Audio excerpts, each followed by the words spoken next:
Hey guys, how many people right now are dealing with ice dam issues and ice dam leaks and are concerned with snow loads on the roof? A lot of people are concerned about it. A lot of people are asking questions about it. Welcome to the Best Dam Show. I'm Rob Robillard, and today on Concrete Carpenter, we're going to be talking about ice dams, and we're going to be talking about snow loads and things like that. One of the things I want to stress to you folks is the reason why we're doing this show is to inform you and kind of educate you on what are some of the things that you're experiencing. We're by no means advocating or advising you to get up on a roof or to take any unnecessary risks or do anything that would jeopardize your safety.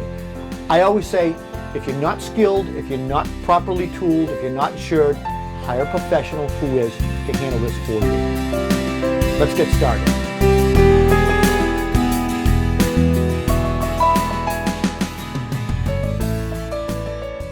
Let's talk first about what an ice dam is. An ice dam is basically when right after it snows or after a period of snowstorms on cold temperature days, warm air escaping from the house or just from the warm house in general. The house is letting air rise through convection. Warm air gets into the attic. It gets there through pipe penetrations, through wire penetrations, lack of insulation. There's a lot of reasons why the heat escapes, but it does. It heats the underside of the roof. And as the snow melts down your roof and it hits the outer overhang, which is the air temperature, it freezes. And it freezes and it builds up a ridge, and it keeps building a ridge similar to a speed bump. And then sooner or later, that ridge goes back into the warmer roof section and it just stays as pooled water. What happens with the water? It works its way up and under your shingles, and it finds its way through nail holes and cracks and creaks and through windows and window trim, and you have an ice dam leak. Ice dam leaks can be expensive in a lot of ways because it ruins paint, it ruins interior finishes, it can cause mold if it continues to happen every year. So those are the things we need to worry about. People ask me about icicles on the house. Do icicles on the house automatically mean that I have ice dams, and should I take those icicles down? Icicles that are 2 inches or 3 inches and bigger mean you have an ice dam issue or an ice damming issue starting to form. So yes, you have an ice dam if it's 2 or 3 inches or larger, but no, do not take the icicles down. Do not hit the icicles. They're going to cause damage. They're going to break windows. I've seen dozens of windows broken already this week from people knocking the icicles down. And they could hurt people below or plants or animals. The only time I would advocate removing those icicles is when they are a hazard to people or traffic, pedestrian traffic underneath. So now we know what an ice dam is. We know that it causes damage. Let's talk about prevention. Prevention, the simplest thing for prevention is to just rake your roof right after it snows. Ice dams will form a day or two later at the end of a day if it's a long day after a snowstorm. Raking your roof means using a snow rake. They have these extendable poles. You put them together and you rake the first 3 to 4 feet into the warm area of your house all the way down to the edge. And you just pull the snow off the roof. And you do this from the ground.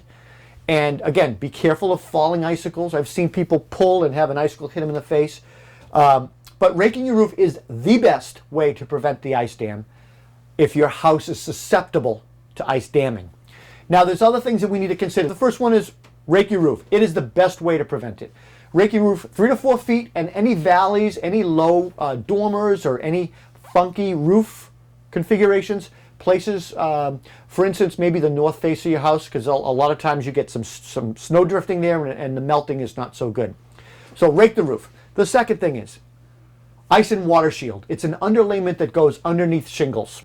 When people re-roof, or when it's time to re-roof, you want to do ice and water shield along the first 3 feet, better yet 6 feet along the edge of your roof. That rubber membrane is a secondary redundancy layer to protect water from entering the house. So when water works its way under your shingles, it hits that rubberized membrane and runs out. So ice and water shield on the 6 feet up 6 feet from the edge of your roof, in all of your valleys out 6 feet, in any low pitched roofs. Increase the insulation in your attic. Code in Massachusetts is somewhere around, it's R38, I believe. Increase the insulation, but also reduce the heat sources in your attic. If you have something that's putting off a lot of heat, like a stove vent or something, that's going to cause melting and ice damming. More importantly than insulation is air leak sealing. Now, air leaks happen through pipe penetrations and wire penetrations and open cavities and things like that. That's when the air flows up through the main house that's heated into the cold attic space. Insulation will not stop air leaks. Insulation is insulation. Air leaks have to be sealed with foam and wood, plaster, caulking, whatever. So you need to seal the air leaks. Increase your insulation, reduce your heat sources in your attic, seal the air leaks. And if you're designing a home or remodeling, avoid complicated roof designs. Yes, they're sexy. Yes, they're complex and kind of cool to look at. They trap snow, drifting snow all the time. It's a complex and difficult place, and it often results in roof leaks. Probably the second to last thing you need to think about is ventilation into your attic. So whether you're using two opposing gable vents or you're using soffit vents with a ridge vent along the top and you're letting the air kind of vent up, those are necessary. Now remember, ventilation will pull warm air from the main house if you have air leaks. So air leak sealing is really the most important thing first. Ventilation after that. And then lastly, if you just cannot rake the roof, you've got complex roof system or roof design, or you can't get to your attic because you're all finished off and you can't increase the insulation or reduce the air leaks, then maybe you should consider some sort of electrical de-icing system. I do not recommend the store-bought, the hardware store Frost King models where you plug in and you just let them run. And the reason is they have thermostats on them. When the temperature gets a certain temperature, snow or not, they turn on. So you're wasting electricity. I recommend spending a lot of money up front. I always tell people when you do your roof, that's the time to put the system on. It's good for 25 years. When you do this commercial system, it's got sensors, it senses snow, it senses moisture in the gutter, it turns on as needed, turns off as needed. So those are smart systems. Yes, they're much more money, and yes, they're commercial grade, but it's well worth it. The best way to remove ice dams is through steaming, and not a lot of contractors do this. They use a low pressure, it's not a pressure washer. Pressure washers will damage your house. They use a low pressure system where they hook up to your household water, heats the water to 300 degrees, and they melt the ice into chunks. They pick the chunks up and they throw them off the roof safely. But in an emergency situation, you either have to do this yourself or you have to have a roofer or a contractor cut these channels. My advice to you, if you have to cut channels, is you can use the claw of a hammer and you can just chisel your way through and stop about an inch before you reach the roofing. You don't need to go down to the roofing. And just do that every 2 feet or so. One of the things that you need to do is you need to get access up there. So you need a ladder. If you're going to set a ladder up, use an outrigger, which is a contraption that a lot of painters use to straddle windows. The reason why I like the outrigger is because you can put it up into the roof and dig it into the snow. And it's a little bit stable that way. Even a better way is to get your ladder up and to tether it to a gutter system or tie it to something secure. Sometimes we'll drill a hole in the sidewall of the house and insert a stainless steel eye bolt, and we'll tie a ratchet system to that so the ladder doesn't move. We also have someone hold the bottom of the ladder. You have to be safe. Everything is slippery and icy. And then once you're up there, you cut your channels.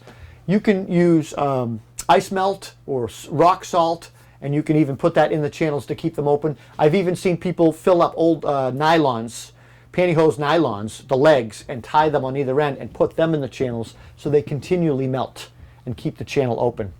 Sometimes people even tie a rope and dangle the rope down so that when the ice melt is done, they can pull it down from the ground and they don't need a ladder anymore. Word of caution is ice melt, rock salt, all of that stuff can damage copper, aluminum, and other metals that you might have. So it could corrode your gutter or something like that. So you might want to be careful with that stuff. And again, prevention is the best method. So lastly, one thing I didn't mention or really I should address is how do you get to the roof? You really need access. Well, there's 3 ways that I do it. You either snow blow a channel through all this deep snow so you can bring your ladder and set it up. Or you can use snowshoes. I've done that before where you tamp the snow down. Or you just go back and forth with your boots and trample down a path so that you can get down to the ground level to set your ladder up safely. Hopefully this helps. I know that during these situations that people are out there gouging and charging a ton of money to do these ice dam removals. The reality is if you're not equipped to do it, you don't feel safe or competent to be up on the roof, then you've got to pay the money. And unfortunately, it's a supply and demand. These folks are charging a lot of money. If you have a reputable painter contractor or roofer that you use on a regular basis, that is my advice. Call somebody you have a relationship with, who's local, who you know that you'll use again, and they know that they'll work for you again, so you don't get gouged by a lot of these people, a lot of these roofers out there. I'm Rob Robillard. We'll see you next time. Take care.